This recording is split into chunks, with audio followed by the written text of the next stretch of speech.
നമസ്കാരം. Air India വിമാന ദുരന്തത്തിൻ്റെ പ്രാഥമിക അന്വേഷണ റിപ്പോർട്ട് പുറത്തുവന്നതോടെ നിരവധി സംശയങ്ങൾ കൂടി ഉയരുകയാണ്. പൈലറ്റുമാരുടെ പ്രവർത്തികളിലേക്കും സംഭാഷണങ്ങളിലേക്കുമാണ് സംശയത്തിൻ്റെ മുന നീളുന്നത്. കോക്പിറ്റ് വോയിസ് റെക്കോർഡറിൽ പതിഞ്ഞ പൈലറ്റുമാരുടെ സംഭാഷണം വലിയ ആശയക്കുഴപ്പമാണ് സൃഷ്ടിച്ചുകൊണ്ടിരിക്കുന്നത്.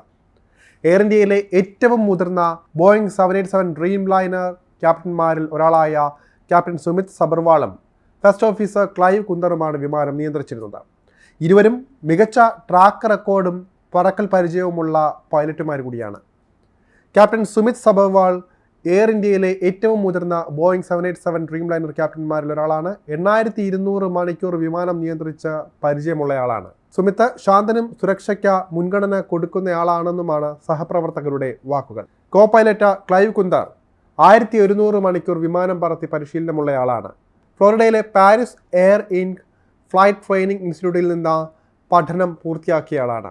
അനുഭവപരിചയമുള്ള ഇവർക്ക് തെറ്റുപറ്റാൻ സാധ്യതകൾ വളരെ കുറവാണ്.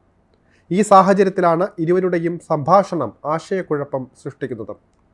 ടേക്ക് ഓഫ് ചെയ്ത സെക്കൻഡുകൾക്കകം വിമാനത്തിൻ്റെ 2 എഞ്ചിനുകളുടെയും പ്രവർത്തനം നിലച്ചതാണ് അപകടത്തിന് കാരണമായത് എന്നാണ് റിപ്പോർട്ടിൽ പറയുന്നത്.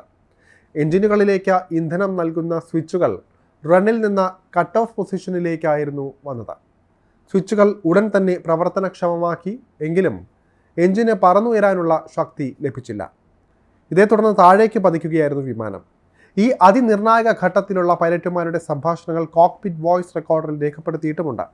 പൈലറ്റുമാർക്കിടയിൽ ആശയക്കുഴപ്പമുണ്ടായെന്ന നിഗമനത്തിൽ തന്നെയാണ് അന്വേഷണ റിപ്പോർട്ടും നീളുന്നത്. എന്തിനാണ് ഫ്യൂൽ സ്വിച്ച് കട്ട് ഓഫ് ചെയ്തത് എന്നായിരുന്നു ഒരു പൈലറ്റിൻ്റെ ചോദ്യം. ഞാനങ്ങനെ ചെയ്തിട്ടില്ല എന്ന് അടുത്ത പൈലറ്റും മറുപടി നൽകുന്നുണ്ട്. എന്നാൽ ഇതാരൊക്കെയാണ് പറഞ്ഞത് എന്ന് വേർതിരിച്ചറിയാൻ സാധിച്ചിട്ടില്ല. ഈ സാഹചര്യത്തിലാണ് ദുരൂഹതയും വർദ്ധിക്കുന്നത്.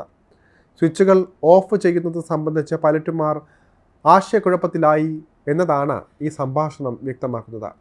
എഞ്ചിൻ്റെ 2 സ്വിച്ചും കട്ട് ഓഫ് ആകുന്നത് ദുരൂഹമാണെന്ന് വ്യോമയാന വിദഗ്ധരും പറയുന്നുണ്ട്. ടേക്ക് ഓഫിന് മുൻപ് 2 എഞ്ചിനും ശരിയായി പ്രവർത്തിച്ചിരുന്നുവെന്നാണ് റിപ്പോർട്ടിലുള്ളത്. അതിനുള്ള തെളിവുകൾ റെക്കോർഡിങ്ങിൽ ഉണ്ട്. 2 സ്വിച്ചുകളും മാനുവലായി ഓപ്പറേറ്റ് ചെയ്താൽ മാത്രമേ റൺ പൊസിഷനിൽ നിന്ന് കട്ട് ഓഫ് പൊസിഷനിലേക്ക് പോവുകയുള്ളൂ. ഇത് ഓട്ടോമാറ്റിക് അല്ല. അതുകൊണ്ട് തന്നെയാണ് ഇത് ബോധപൂർവമോ അല്ലെങ്കിൽ മറ്റേതെങ്കിലും സ്വിച്ച് എന്ന് കരുതിയോ ഇവർ പ്രവർത്തിപ്പിച്ചത് എന്നാണ് അന്വേഷണ സംഘം വിശ്വസിക്കുന്നത്. എന്നാൽ ഇതിന് തള്ളുന്ന ഒരു വാദം കൂടിയുണ്ട്. ഒരു സ്വിച്ച് മാത്രമാണ് കട്ട് ഓഫ് പൊസിഷനിലേക്ക് പോയതെങ്കിൽ അത് മാനുഷികമായ പിഴവാണെന്ന് കരുതാം.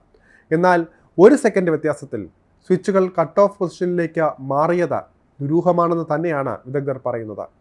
അതുകൊണ്ട് തന്നെയാണ് ഇതിനൊരു വ്യക്തമായ ഉത്തരം കിട്ടുകയെന്നത് അതികഠിനമായി മാറുന്നത്.